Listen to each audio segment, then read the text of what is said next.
Greetings and welcome to Flip Phones for Kids, a Wider Lens production. I am your host, Jonathan Masters. I am here talking to you after 15 years of teaching experience in 2 different mental hospitals, 2 prisons, and 2 alternative schools. From that, I've written 2 books. The first one being The Throwaway Kids was the first 6 months of my teaching in the juvenile boys prison system, sight, sound, smells, everything you'd experience from the comfort of your reading chair.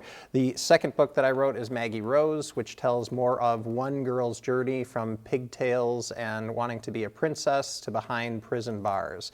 Again, it looks very different for the girls and boys. Girls only comprising, or ladies only comprising 12% of people locked up. And so what does it take for a girl to go through that process? Today, we're going to be talking about flip phones for kids, and again, what our devices are doing to us. This is the second part of this video, with the first part being a general of what devices are doing, and this is going to be more targeted towards kids. So this is just a short survey that you can take, either if you're a parent and worried about your children, or if you're just a consumer or kid, pick your side. And essentially, it's supposed to be a beginning survey to this that will evaluate how you feel about technology or how you feel about your kids using technology. And so with that in mind, we'll continue with that in the back of your mind to activate thinking. If you want to pause for a minute to take a look at some of these questions and answer the questions before you continue, that's advised, but we will go on. Are we good people? That's the question that always comes up when we hand our kids a 14-year-old a screen. We are under that assumption that we are good people. But when we say that, we don't really quantify it. It's just a very easy answer, a hashtag of something that we don't really look through. But the truth of it is that, we aren't good people. All these things live in the world, and to one form or another, we all have succumbed to these things. Maybe, we haven't participated in war, rape, or murder, but, we're definitely self-centered. We lie, we steal. We're greedy, gluttonous, those sort of things. And so that is in the culture, and if we don't address it, it starts being amplified by our screens. Last time I talked about that the screens are trying to trigger the amygdala, which is the fear and anger center or sex center. So they're using these type of things to activate us, to get us to look at what they're doing. And it's starting to get dangerous.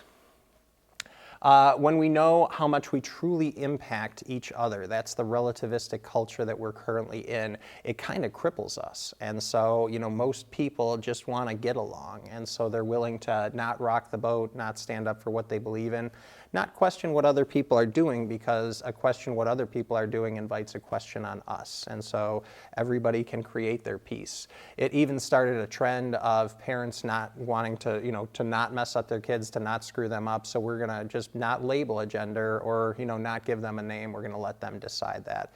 And if you talk to any child psychologist, they'll probably say that that's a form of abuse. Most of them would. Children, again, are not born good or not naturally good, and this is not to insult your kid. I'm sure they're very special, just like every other kid, but we're going to go through why that actually is scientifically. Again, these are just some examples of people doing things that are not going to be beneficial for society. So one of the reasons I'm talking today is just about TikTok and other impulse-driven media places. So currently, again, the TikTok challenge is causing kids to take cell phones into school bathrooms and record themselves vandalizing and stealing in school bathrooms. Really kind of a silly, stupid thing to do that just got amplified by a social media platform and kids wanting to peacock and say, look at me, look at me, look at me, I'm special. It doesn't stop there. Again, we're starting to see servers in restaurants don't want to deal with kids because they haven't been taught, some sort of manners going into a restaurant. That would have to be taught by the parents. And if parents are just handing their kids devices when they're in a restaurant, they don't know how to behave themselves when they don't have their parents and a device around. It's not just kids. Again, our impulse is, over the top. The wedding videographer and photographer, was upset by whatever happened during the wedding. Sure, he was disrespected, yelled at, some good reason, but in the moment decided to delete somebody's permanent record that he was paid to keep. And so while, I'm sure his story was compelling and the internet backed him up, this is not a culture that we want to continue or to reinforce. Lastly, again, it's breeding laziness. We are starting to consume things that will take care of our chores, meal services, grocery services, different media services to get our television. And so the less that we have to do cleaning services, the less that we have to do, the more time we have to continue consuming. And that turns into a very dangerous thing, especially when we're talking about kids.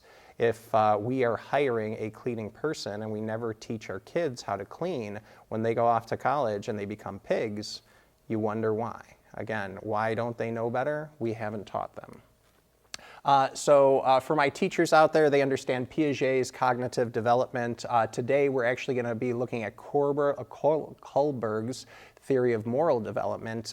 He piggybacked off of a lot of Piaget's knowledge, used some of the same age ranges, but this time instead of the brain, instead of cognitive development and learning development, we're talking about what they're learning in moral development, how they interact with the society instead of how they develop as an individual. So the first stage is going to be obedience versus punishment. This is birth to age 2. Honestly, young kids are conditioned very similarly to animals. And so think of Pavlov's experiment where he rang the bell, gave the dog some food, and the dog learned to salivate at the ringing of the bell. Children will learn only through expectation and punishment when it's not met. So they're very, very easy. They get rewarded or they don't get rewarded, and they understand those things, and they behave very carnally in those stages. So this is the most crucial stage where connections are made, both neural and relational. There should be, at this point, zero tech. There is no reason for a kid ever to be looking at screens. It causes the brains to not develop as quickly. It's not stimulating the brain the way it should, and it also can create attention problems. If anybody knows who Baby Einstein is, that was videos for young children, and they got sued recently because they found that the constant bombardment of images for kids whose brains and eyes are not developed enough actually led to attention problems down the road. So something to be aware of. The best practices for this age range are talk to your kid. They say to, help them develop normally and even help them develop in, a more advanced way, that you need to say about 20,000 words a day. And most people are overwhelmed at that. That is a big number. But in order to get to that number, we have to constantly be talking to the kids. So when, my wife was carrying around our daughter, she was blessed enough to stay at home, and she would, narrate everything. Okay, we're going in the kitchen, we're picking out pots and pans, now we're adding the peas into the pot, and then we're going to add the chicken, and every different thing she was doing, she was always saying out loud. And so our daughter could hear it, but the biggest thing, just besides hearing, she could see the physical person. And so when you're seeing and invested in, attached to a parent, you want to mimic them. And so that's where kids learn to talk, learn to walk by watching people, by moving around.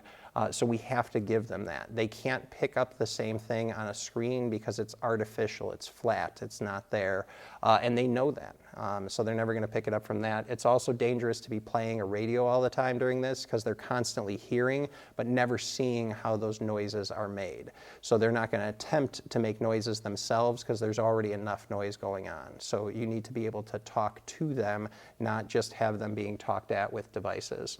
A big thing, play with the kids, get them moving on the ground. In order to do that, we always have to model. Our kids will never understand something unless we show them first. So make sure to get on the ground and show them what they're supposed to be doing with toys, or just interact. Push a button that makes noises, different things like that. Read to your kids, 1,000 books by kindergarten. Again, this is something you can kind of start at about 6 months old, doing some picture books with a little bit of words, and that helps. And then getting into the Dr. Seuss around 18 months or 2 years is very helpful. And there's bridges up to that, a lot of cardboard books. The reason why we never want to give young kids screens, this is actually a study of older kids, but we can surmise some things with that. This study actually talked about we're in in the midst of a natural kind of uncontrolled experiment. In an experiment, you want to have a control group and one variable. This is everybody in the world has just been thrown this technology, and we really don't know what's happening to people. So this study was a small one, but it showed that 9 and 10-year-olds who were spending a lot of time on screens actually had the outer layer of their brain was starting to shrink, or it wasn't developing fully. And so the outer layer of our brain is the connection between all different points, between our seeing, our hearing, our talking, our feeling, and especially the learning center at the front of the brain. If that thins, we're not connecting the processes as quickly. Hand and motor, hand-eye coordination, different things like that that require stimulus, athletics to be able to do, are just, honestly, the right word is retarded by screens because they're not developing enough or not developing appropriately.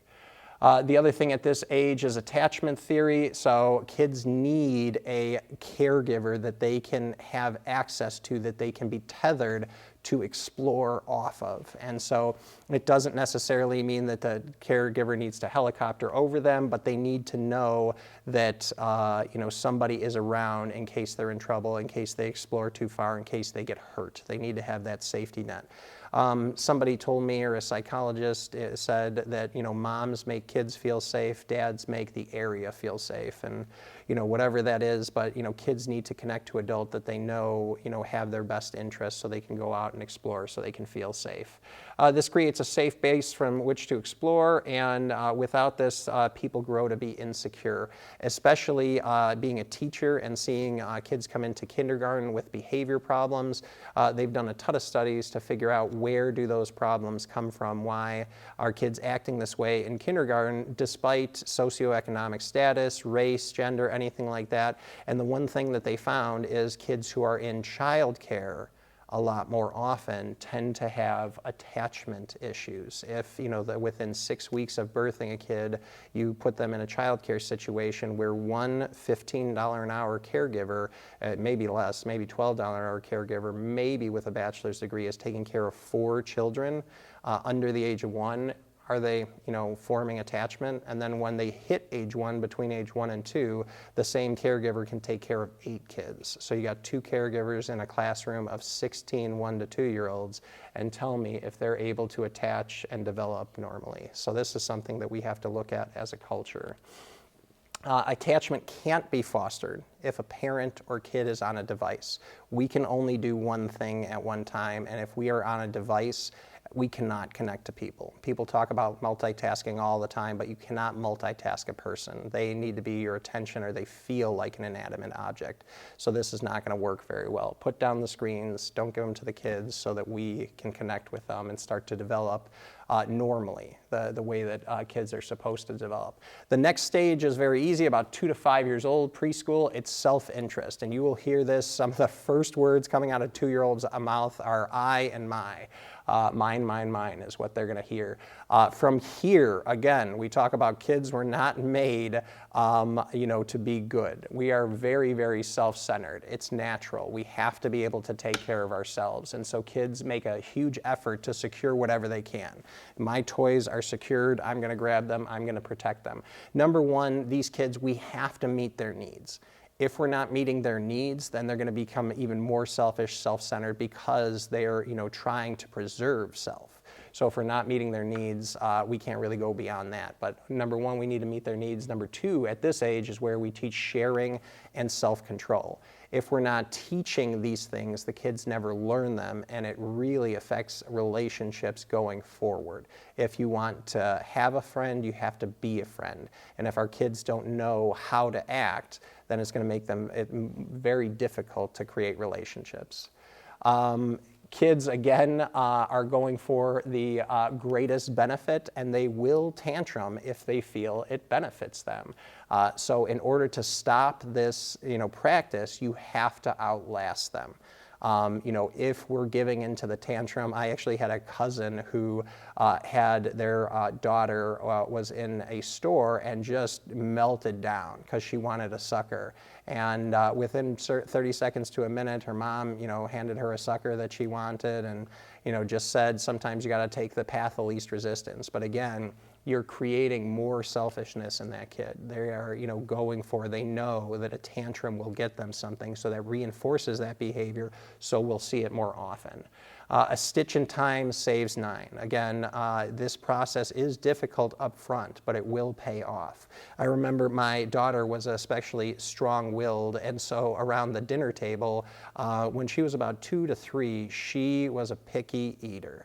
And so I had to sit with her for about 45 minutes to an hour, probably 3 or 4 times at different occasions, just to let her know that this is what you get to eat and you don't get to get up until you're done eating. We never forced anything down her throat, but we created a pressure on her of, if you want to do the next thing, this is what you have to do. We've morphed that as they've gotten older because we don't want to force kids to eat when they're not hungry, and so we usually will eat between 5 and 5:30, and if the kids aren't hungry, we just leave that plate for them. And so when they come back around 7 or 7:30 wanting a bedtime snack, they have to finish their dinner before they can have that. And so you always have correlated consequences. Teach our kids the way you want them to go. The Stanford Marshmallow Test, for those that don't know, is all about self-control. They would put young kids in a room and they would put a marshmallow in front of them. And they said, I'm going to leave the room and I'll come back in a short time. And if you haven't eaten the marshmallow, I will give you a second marshmallow. Some kids ate it, some kids didn't. They followed these kids, for years after this study, and they found that kids who waited for the second marshmallow had more self-control, had higher levels of education, had less debt, had better interpersonal relationships. It just was, coming out that controlling impulse led to success and happiness. And so we know this at a young age, and if we're fostering it at a young age, they'll develop that going forward.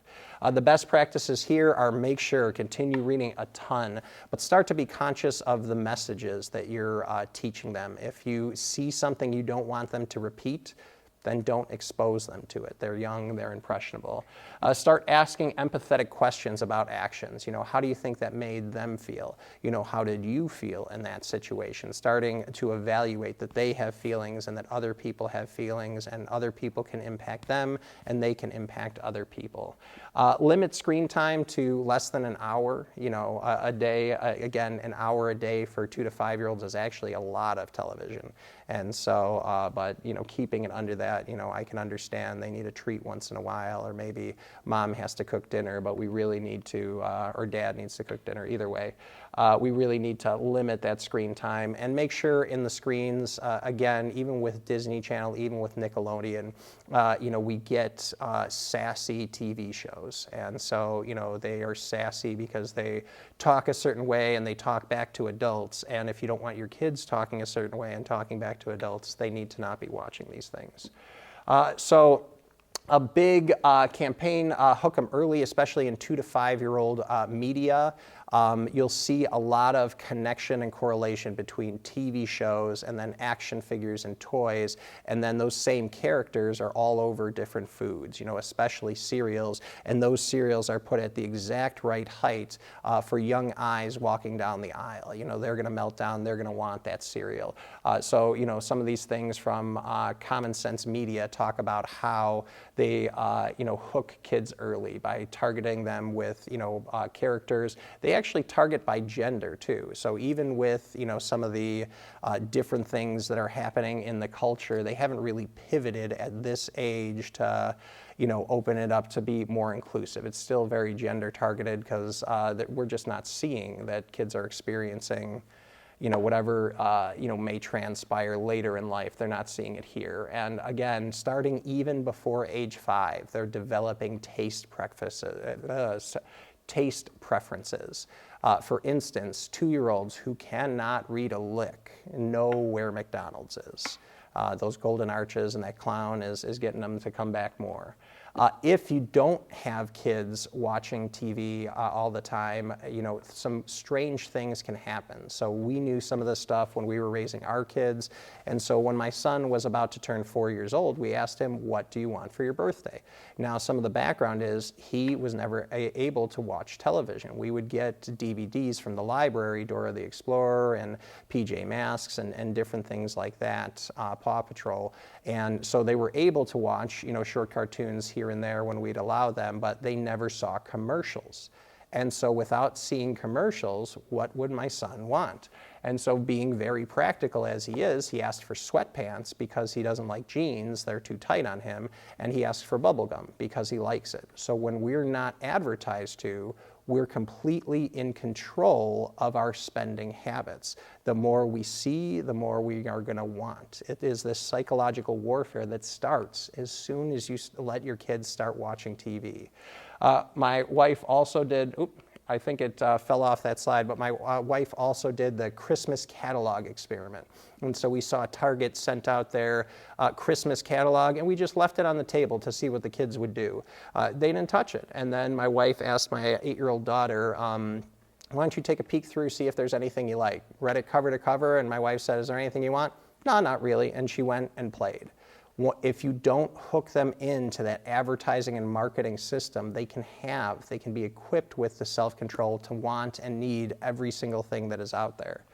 The next level is early elementary, and this is all about conformity and interpersonal relationships. So this is when they start school. They go into kindergarten, first grade, and they're starting to connect with their peers, starting to connect with their teacher, and they want a positive relationship with that. So there's some level of conformity. I'm going to try to fit in here. It creates peace in their culture. It's something that we could learn from as adults, finding those places in the middle where we can all just get along and get together. Effort is made for approval and maintaining healthy relationships. Teachers, school, and especially peers start to contribute to development as much, if not more, than the home.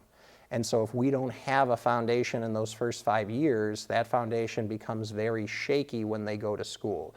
We have to, it's just a matter of quality and quantity time. They just see them. They're there 40 hours a week. And so especially if both parents are working, there's some sparse time with parents at that point. And so you're going to see different teaching influences come into the kids' lives.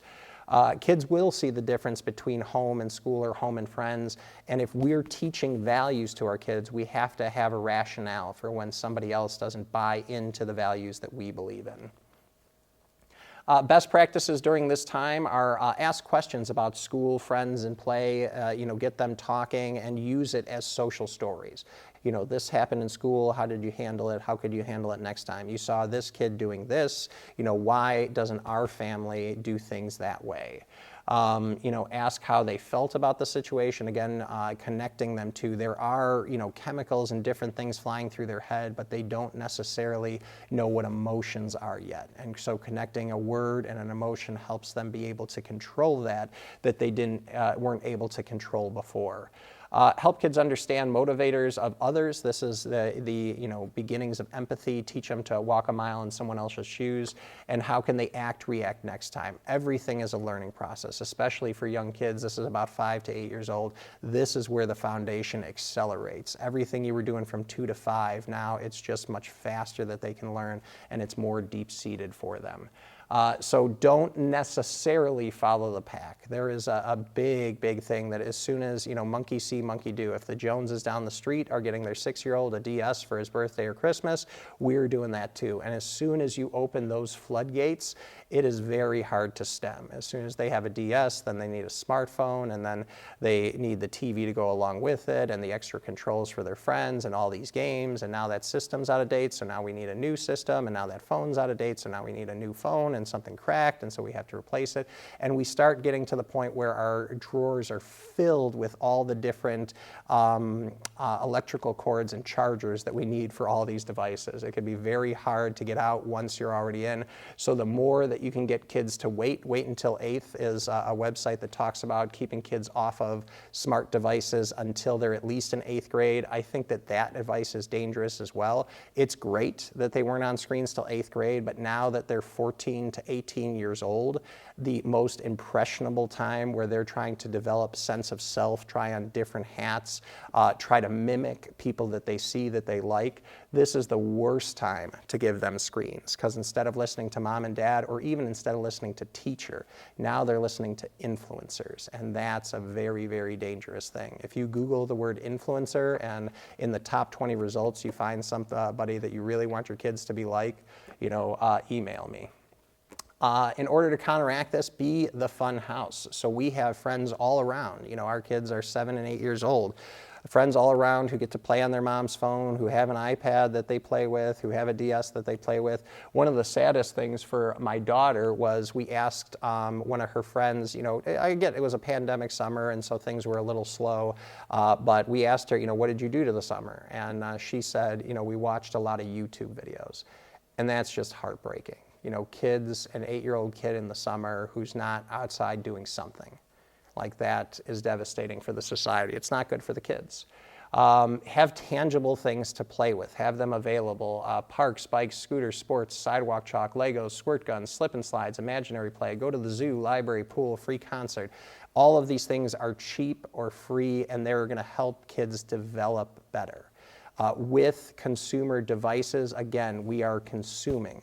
Without consumer devices, kids have to create. If you can't see what's going on here, here's 2 clouds with my kids in the middle and the rainbow that they created. It took them at least an hour and 3 kids to create this rainbow on my neighbor's driveway, no less. She was okay with it.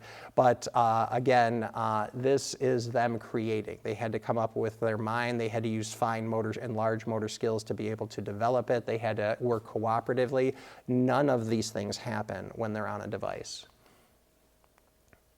The next one is authority and social order. The proof is in the pudding here. What you have started to develop in your kids will start to show. Either way, if you have not set a solid foundation for the kids, then it's gonna start to erode at this point. They're gonna start to push back. If you have set a solid foundation for the kids, this is when they're gonna start connect to the community and start giving back. They want to do something altruistic to connect and be part of the community positively. This is the direction we want to go. For kids who are starting to push back, again, the parents are not necessarily there supervising different things like that, and so they're going to be on screens more often, and it's going to exacerbate their tendencies of anger, depression, anxiety, and again, that whole idea of social outcast. It'll push them farther in that direction. Again, kids mimic, influences in their life or influencers in their life. These are the top 6 most paid influencers in the world. And if we take a look at them, what we can tell from them is, number one, the women are beautiful and glamorous. So the way to get eyes on screens for women is they're going to dress a certain way, they're going to look a certain way, they're going to promote certain things, all about vain beauty. From there, we go into the men of it, and again, Dwayne "The Rock" Johnson is the closest thing to a modern-day superhero. If any 14-year-old high school kid thinks that they are going to hit the weight room and turn into Dwayne Johnson, it's going to lead them into steroids, creatine, and everything else. Ronaldo, that's not Lionel Messi, Ronaldo is actually not a bad example. But again, when kids are expected to be the best in the world, the highest paid athlete in the world, if that's the expectation, that's something that they're setting themselves up to fail. From there, kids who see big names doing this, they're going to want to do it themselves. And so they're going to start to look to other kids who are doing it. And the easiest way, the hype house, the easiest way to get attention is negatively, is through anger, division, and sex. So the way to get around this, the way to get through this, is closely monitor who your kids are following. Show me your friends, I will show you your future. Keep devices in public areas. They should never be behind closed doors, and there's a rule that you can check them anytime. Have a family game, dinner, movie night, walk, bike ride, hike. Get your kids away from screens. Get them in real life. Model that behavior. Show that you're turning off or leaving your cell phone, turning your computer off. If you haven't already, introduce your kids to chores and allowance. Start, motivating them to be economically motivated. We talked about, again, kids wanting to be these larger-in-life characters, so we have this problem all the way in media of, who is the GOAT? And so the greatest of all time. It's not about being a good athlete, having a great season, being an MVP, even being world champion. We're beyond that. It's being the singular, the one greatest person of all time, and that debate comes up all the time in sports, and if kids are absorbed by this messaging, they're either going to be the greatest in their league or they're not going to continue to play. This was most evident when I was coaching 5- and 6-year-old soccer, and we had one kid score 3 goals in the first quarter with his dad behind our goal taking pictures of him with a wide zoom lens. So if a kid at 6 years old has reached the height of their athletic prowess, they're never really going to make it that far. And so we're not teaching our kids how to be good citizens. We teach competition over character when it should be the other way around, that we need to be teaching character first and competition comes later. Because of the GOAT status, again, we're looking at all these people, and Charles Barkley talked about, I am not a role model. Michael Jordan was not a role model. They'll talk about he was the biggest trash talker in the league, a gambler, and if you saw The Last Dance, it looks like he has some sort of jaundice or cirrhosis from drinking so much with those yellow eyes. Again, Kobe wasn't the greatest example, and LeBron is, but this is something that we see a ton with all sorts of sports, is this emotional release. And the problem is there was some pop psychology that talked about emotional releases helpful, even like the idea of just screaming and having a screaming room. The problem is that self-control is like any other sort of muscle. And so if we don't exercise our self-control, when we need it, it's not going to be there. So you have these, jubilant moments, and if those jubilant moments are interrupted, then we have a problem. And so that's why you see so many fights in the NBA and in some other sports is, I believe I'm a certain way, and again, if you interrupt that, it's a challenge to me. I have to meet that challenge. There are some good guys there. This is Mike Trout from the Angels. He, so far, again, I should knock on wood because everybody gets canceled all the time, but so far he's just a good example. A great player, gets paid well, and just keeps himself, clean, helps out with charities. Is one of the highest paid players in the league, but again, you wouldn't know it because he doesn't have a presence in the media for being a catastrophe. On the opposite end, for every one of these, there's more than 100 of these. So this is, I think Garrett Cole is his name. He's on the Yankees, got the biggest pitching contract in history, and then the league changed pitching requirements because of him. Other pitchers were talking about that his rotation on the ball is impossible to do with human skin. He had to have some tacky stuff on it, and so actually it was a spider tack that you would use to catch spiders in a house that he had on his fingers. Now every pitcher in Major League Baseball has to have their hat, their glove, their hands, their forearms checked because this guy was getting away with it. So again, good examples for kids. Simone Biles just had a hiccup in the Olympics, and I think honestly she set herself up to fail. If you take a look here, this is the back of her leotard, and she had matching slippers with a picture of a goat on it. And so she went into national qualifiers wearing this leotard. She stumbled a little bit in national qualifiers here in America, but then the storyline going into the Olympics is she's the greatest, there's no competition, even if she doesn't have a great night, she's still going to take home the gold. Without competition and believing the only place you have to go is down, what happens? She can say that it was mental health, but, honestly, it had more to do with setting herself up to fail, and she choked. She wasn't in the right headspace. That might not be a popular opinion, but she didn't do any favors for her mental health by buying into her own greatness. On top of that, we look at some other greatness, and we've forgiven Tom Brady for cheating in the Super Bowl because he's won 2 more since then. He's on Subway commercials, so he's lovely. There's a UFC fight tonight. John Jones is a big pull, but in the last 7 years, I think he's been arrested 6 times for drugs, for hit and run, and the latest one was for abusing his wife and scaring his kids. But again, the UFC will put him on for another fight. They'll headline him. They'll pay him $500,000 because people will show up and watch. This is not something we want to feed into because we don't want our kids to grow up like this. Next comes up is the social contract with teens. This is kids who are in middle school and high school, and typically what you will see from normal or positively developing kids is they start to look for mutual benefit. It's no longer about self. We've taught them not to be self-centered. We've taught them more globally about the community and the culture, and so well-developed kids are going to start to want to participate.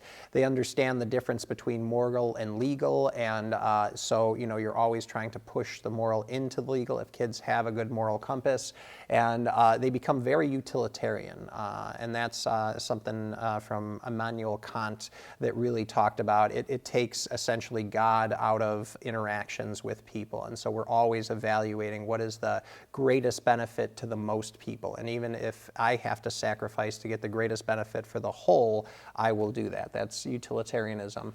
Well-developed kids, again, start to participate in different clubs, different organizations. You can actually see this is a youth mental health advocacy group. So in these lovely young kids who are participating in that, kids will start to notice the evils of the world and assert themselves in an attempt to correct some of those things. You can see the survivors of the Parkland shooting, used their platform, became, famous, got interviewed a lot because, seeing this firsthand, they never wanted anybody else to go through the horror that they went through. And so kids are going to participate in those things. They see pain, they want to alleviate pain. This is where the social justice movement comes out of. The opposite kind of happens with kids who are maladjusted. They will tend to take on the role of outsider. Typically, there's drastic mood changes, friend changes, appearance changes, and changes in interests. We can see here the idea of the outsider that comes from that. Normally developed kids are somewhat conscious of their looks, but maldeveloped kids will become overly self-conscious with their looks and try to display an outward appearance of how they're feeling inside. These drastic changes are markers for, I'll say, mental unwellness. Mental illness is thrown around. It doesn't necessarily mean a kid is mentally ill, but it's something to look at, like they're going that direction. It is also a precursor to self-harm and suicide. So if you see kids making these drastic changes, it's something to pay attention to. Don't give up and don't lose touch on these kids. From being a coach, or being a parent, now we become a fan. That stuff that you invested in them, now we're seeing the fruits of that. Make sure to encourage kids in positive pursuits, whether they're clubs or athletics. That was a thing that my parents came up with. You're either, doing a sport or on a club, or you're getting a job. And so I ended up getting a job. My brother ended up playing a lot of sports. My wife's family, everybody had to participate in a sport and play an instrument. Didn't matter what sport or instrument, but that was the requirement. So these are all things that we should try to push towards our kids. They don't have to like what we like, but they have to do something. Collaborate on tech and other boundaries. Remember, you're still in charge. It's good if you want kids to have buy-in, to have them invested. They need to have a say in it. But that doesn't mean that you just give them the keys to the kingdom. You explain why we're putting this limit on, why there's a curfew, why there's a tech limit and boundary. Make expectations and consequences explicit. Right now is where you're going to see a lot of power struggles in teenagers. When you're holding them back or restricting them, it literally looks like a physical holding back and restricting. And so unless we tell them what we expect first and what will happen if they don't meet that expectation, or at least there's a veiled threat to meeting that expectation, then we can't, again, expect them to do it. Unless somebody is taught, they don't know. So we have to teach our kids. Work through why some actions may not be beneficial over time. So again, the bright lights and the contagiousness of everybody else is doing it, of social media is very, very addictive and infecting young people. And so if you don't want them to be pulled into that, we have to have a rationale why it's not benefiting them. Teach wisdom, discernment, and perspective. These are things that young kids don't have. They haven't developed fully in their frontal lobe, and they just haven't had time. Again, we understand and we're able to, check our emotions better as we go through life because we have more experience to draw wisdom and perspective from. Make sure as you're talking, use current event examples. If you have, morals or ethics that you want to highlight, bring up different news articles. Ask the kids first. Again, if you want a kid to invest in you, ask them questions. What do you think about this? What are your feelings about this? What do you think is going to happen? Before you start sharing your own.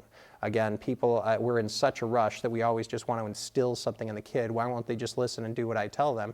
Because you're not actually investing in them. You're talking at them, not with them or to them. A big thing, if you want them to stay off of social media or just get away from media in general because of advertisers and the effect that it's having on kids, help them to understand the idea of businesses always going for profits over people. You'll see a lot of different advertising techniques that, will talk about you need this, or it's great for you, or you deserve this, or, support and help out this cause. All of it is to get you to take out your wallet and throw money at them. So there is nothing that they support, there is no cause, there is nothing, beyond wanting to get money out of your pocket. Are some companies better than others? Absolutely, but the universality, unless they are a nonprofit company, and even those, some of those you have to be careful of, they are trying to get your money out of your pocket. So make sure the kids understand that, understand how they're being affected and why. These are all quotes from the Facebook whistleblower. It's easier to inspire people to anger than it is to other emotions. And so if they're going to be on social media, any sort of media, it's going to be grabbing their attention through anger, sometimes sex. Facebook has realized that if they change the algorithm to be safer, which they did after the 2020 election temporarily, but they took down those safeguards in the algorithm and right before January 6th happened. If they change it to be safer, people will spend less time on the site, they'll click less ads, and Facebook will make less money. Again, it's all about these services that are getting your eyes, that are getting your clicks, that are getting your money somehow or another. Facebook's own research says that young women especially begin to consume eating disorder content, they will get more and more depressed, and it actually makes them use the app more. So making us more depressed, making us more angry, making us more divisive becomes this cyclical thing where we need to get our hit of this strong emotion. Again, it's toxic. That's a toxic chemical that we're putting into our body, but our body starts getting used to it and they want more of it. It's a set state theory that we want to be in the same state that we're in all the time. If you're depressed and you start to get too happy, you don't know how to deal with happy, and so we go back to what makes us depressed. So that's why the apps become addictive. The thing that our kids need to understand, whether they're on social media or not, that social media, if we're not careful, will amplify the worst in human nature. So when they start to see that in themselves, they need to be self-aware enough to take a break. And we see a lot of celebrities now who are taking a break from social media, and even before this Facebook stuff happened, because they just see the negativity. There's a lot more haters, coming after them than encouraging people, unless you have a mob like Lady Gaga and Beyonce, and that's an even more dangerous thing, that they've put somebody on a pedestal and are willing to protect them. That is very much like a monarchy, and that's a dangerous thing here in America. Especially with older kids, they're social justice minded, and so you can get them in on hold Facebook accountable. Turn off your Facebook, delete it, whatever, because of the body image issues that come off of it and the mental health issues that come off of it. For your sake, for your friend's sake, we need to get away from these type of things. And so, give them this information, give them the research, read through it with them, have a rationale. If you want them to be connected and passionate, you have to be connected and passionate. One of the big things that they're looking at, especially young ladies that have body image issues, the body image issues come because the images they're seeing are unrealistic, as in they're not real. This is Kylie Jenner on the same day, a TV interview versus Instagram. You can see how much her skin is glowing in her eyes. There's a filter on that. Again, the big eyes is so that they're haunting. You connect with them. We want to see people's souls. The eye is the window to the soul, so they amplify the eyes and make them brighter. So you're connected to that. Can young ladies, mirror that image? Absolutely not. It's not real. The same thing here, and you probably won't get to see this on the video very good, but you'll see that Khloe Kardashian has some flat abs going here and some toned, and if you look down here, it actually kind of looks like she's pregnant because her belly is sticking out so much on this mirror, this white ground here, and you can also see she's a little plumper on the backside. So they edited the top without editing the bottom. Just an example of how they create unrealistic images. This is the saddest one, especially on the men's side. And if you look at the side by side of Bieber, almost everything has been manipulated. His hands are bigger. His arms are bigger, including these big biceps that are bulging out. If you look at his chest and back, those have been widened. Again, his face, the jaw has been increased, and for those people that didn't like that I cut it off, yes, he is enhanced down there as well. Very, very sad, but true. Again, these are the images that our young boys and young women want to live up to. They're not real. It causes a disconnect with them. It starts stressing them and causing mental health issues. From there, because we're always looking at these perfect and beautiful people, again, it leads young boys who are going through developmental changes that it can exacerbate them, and they can have difficulties finding self-control around looking at women and looking at porn. A big thing that they talk about here, pornography use can lead to mental and physical disease, difficulty forming and maintaining intimate relationships. So, this can have an effect on, marriages and children. Unhealthy brain development, cognitive function, deviant or problematic or dangerous sexual behavior. We actually live in a world where there's a group called incels, and this is where this comes from. If you don't know what incels are the involuntarily celibate, and they see so much sex going on all over the internet, and they think, I should be in on that. So it's a very chauvinistic, male-driven culture of people that don't have the best social skills. That's why they're not finding any love out there, and they just expect, because life is about me, me, me. If you set up a social media account and you put all your pictures and all your beliefs on it, you've created a shrine to yourself as a god. That's a definition of narcissism. But again, we want what we want, and we've created this avatar, this artificial environment, so either on there or in real life, if this image is challenged, people snap. They end up trolling, they end up getting aggressive on social media. They know they can't live up to the avatar image in real life, and so that's why you see people who are so snippy and just don't have social skills. They're coming up to you, essentially, it's not the words they're saying, but through the anger they're saying, why couldn't you just read what I've posted, and then you'd understand everything about me, and you'd listen and agree to everything I had to say. This is the expectation that we have when we get enveloped by screen culture. Again, with that deviant sexual behavior, actually in the town that we are recording this in is where this young man lives. So he was a YouTube star that had about 500,000 followers, kind of small by it, but ended up getting popular, and young ladies started to contact him, and so he started asking for explicit images of underage girls. And again, impulsively, they gave them to him. And so now he's facing at least 5 years in a federal prison because the internet, again, is not in a state. The internet is regulated by the federal government, so internet crimes are federal crimes. And so he has at least 6 of possibly 30 women that are going to testify against him, and he'll be behind bars for that. But again, the more that kids are unsupervised on technology, where we're not checking up on them, questioning them, seeing what's going on, these things are going to happen. It's unregulated, undisciplined.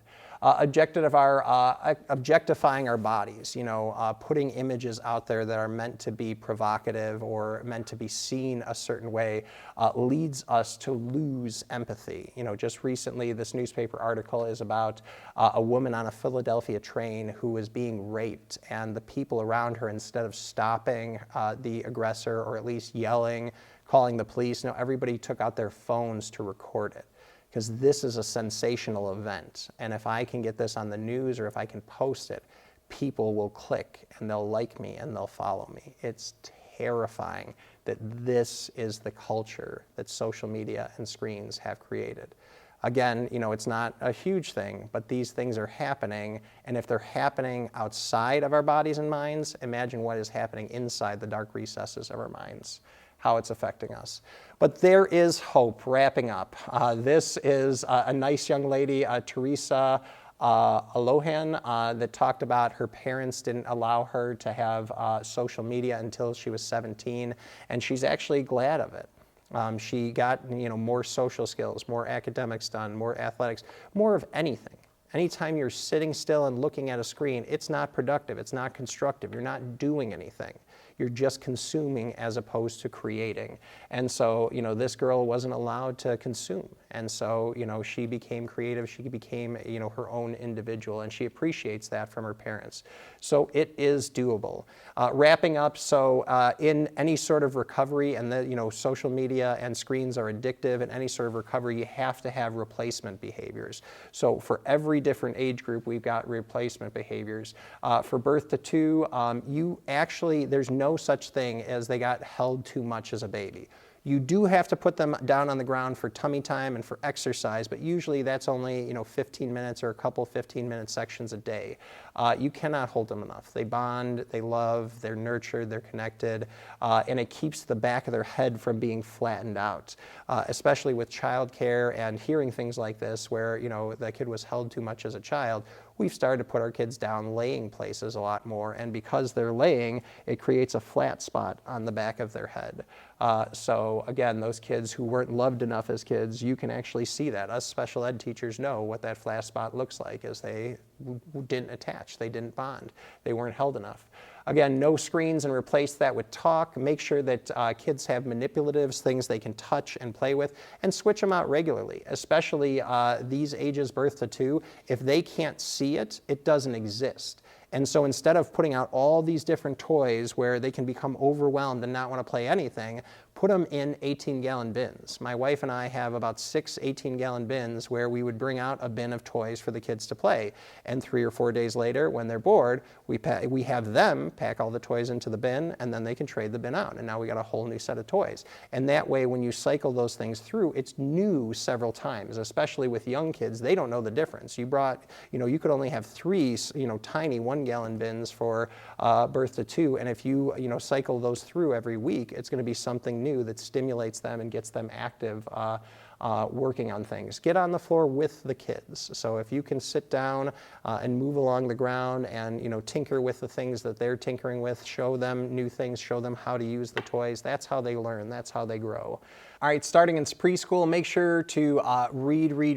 You cannot read enough to your kids. Again, there's a program out there, 1,000 Books Before Kindergarten. Some of the better parents that I've heard from, and I know my wife and I read 1,000 books a year to our kids. Reading is the only thing that is directly correlated to intelligence. The more kids read, the brighter they're going to be. Puzzles, building blocks, any tangible things where they can start to construct and create, giving them sidewalk chalk and, either creating an outline where they can color in or, challenging them to draw things. Same thing with coloring books and just markers, colored pencils, crayons, just paper, just let them create. The more that they're creating, the more that they will be creative, the better they'll be as adults. Elementary school, continue to read with your kids, with the child, again, starting to read some with you. My kids love to do, especially as they're learning, do page. They'll read a page, you read a page, and you can get them to read longer and read more to them by doing some of those things, and you're developing their own reading habits. Again, a stitch in time saves 9. The more that you invest in this reading habit, when your kids get old enough, they're going to read on their own and they're going to be passionate about reading. We don't have to pull anybody's arm to read. In fact, we'll walk into the room, see the kids quiet, and they're just sitting on the couch, 7 and 8, just reading next to each other by themselves, or maybe they're reading to each other and giggling a lot. That's a big thing. From here, again, board games that work on, problem-solving strategy. The big thing is not everyone wins, so finding out how to be a good loser and how to work together as a group. Any sort of movement, large motor movement, bikes, rollerblades, sports, going to the parks. Not only does it combat obesity, but they find, kids who are more athletic, it stimulates brain activity. These are a bunch of smart games. Just Google smart games. I recommend that for any age. And it's something, they're small, usually about the size and width of a book. And so you can keep them in the car. My wife keeps what I call a bug out bag where there's a bunch of smart games, cards, action figures, stuff like that. And so if we go to a restaurant or go to an adult party, she has things that she can bring out. The craziest thing with these smart games is we actually had 6 kids from the neighborhood ranging from kindergarten to 4th grade, and for at least 30 minutes, closer to 45, they were all sitting on our garage floor completely silent because each one of them was trying to figure out one of these smart games. When they got bored, they negotiated to be able to trade, and for 45 minutes, a huge age range of kids was trying to solve these puzzles. I got to be a marriage mentor for a young couple, and we talked about when they're having kids, and we showed them these smart games, and the dad was so enthralled that we insisted he take it with him so he could play with it after we were done talking. So these things are good for all ages. You bring it out at a restaurant or a family party, and you're going to see people get involved with your kids because they're addictive. You can see down here some sidewalk chalk, free library activities. This was at a beach, just giving kids the freedom just to interact, get their hands in the sand, create. This is our home garden that we grew from scratch, so kids know where food comes from and how to produce it. And again, getting involved in nature. And you can't really see it down here, but there's a little toad there that I ended up catching for my son, and he liked watching it, bounce away and different things like that. We're learning hands-on in nature. Tech-free tools for older kids as they get into middle school. They get to choose read some with them, and or discuss the subject matters. Ask a lot of questions, playing games like Would You Rather, or there's a great resource right here, 1001 Questions, that you can just have your kids pick a number. If it's something that I started using with my wife and I, because, after a while, how was your day? Great. How was your day? Good. And so you're sitting across from each other at dinner, and there's not much to say. And so this booklet has helped us with that, because we can just say, pick a number. Okay, 784. And then a question comes up and we talk about it. It stimulates conversation. It creates a depth in relationship, and it's a great way to connect with older kids. Again, taking them out to Starbucks or Dunkin' Donuts to talk is always a big thing. Make sure that they're up and they're moving, some sort of activity, anything. This is my kids playing pitchback on the driveway. They created their own game of baseball from that. Teach fitness, discuss media choices, and help them subscribe to a magazine. Get off the internet and support places that are developing content. The next thing is secondary education. Read some of the assigned reading. Refreshing yourself on To Kill a Mockingbird and talking about some of the concepts with the kids, or even some of the new literature that's being pushed out there. You want to see what your kids are reading. The best way to do that is to read the same literature, either before or with them, and that shows an investment in their education. If mom and dad are doing it, there's no excuse for me not to. Again, you don't have to read all their homework and do any assignments for them. There's just connection. If you see a book that might be interesting, hey, read that this semester so that you can have a conversation with your kid. A big thing in secondary is ask a lot of questions. Again, we want to dictate to these kids, but they need their own identity. So if we ask them questions, they can work out their own identity. What do I think? And if we're asking them questions and it opens up their identity, now we can start to advise. Now we can start to connect. Create tech boundaries. And again, make sure to collaborate with the kids, especially as they get older. But if you create this foundation when they go off to college, they're always going to test anything that you've created. But as they start to drift from the things that you put in place, they're going to start to understand why they were put in place. And you will likely see they're close to, what you set up and what you worked out with them. Post-secondary, don't give up. Again, we're still connected to our kids. You go from parenting to more mentoring and role modeling at that point. And again, asking questions is a huge thing. At this point, it has to be more philosophical and existential. Engage in moral, political, and religious discussions. Holding judgment. Find out what your kids think. Find out why they think that, the sources that they're getting their knowledge from. And then, once you have the whole picture, a little bit of advice, a little salting goes a long way. Thank you guys for tuning in, and this again has been a Wider Lens production. If you have any questions, please check out our website. You can see extended previews of my books there. I would love to come and visit schools, churches, charity organizations, anybody, any audience you want me to speak to. I've developed this for kids as well, so kids can understand why schools or parents are creating tech limits and why it's good for them. So again, with the knowledge, go out there and make an impact on the place that you have influence over in your home, in your place of work, in your community. That's the only way we improve the world. Be the change you want to see in the world. I have been Jonathan Masters, and thank you for tuning in.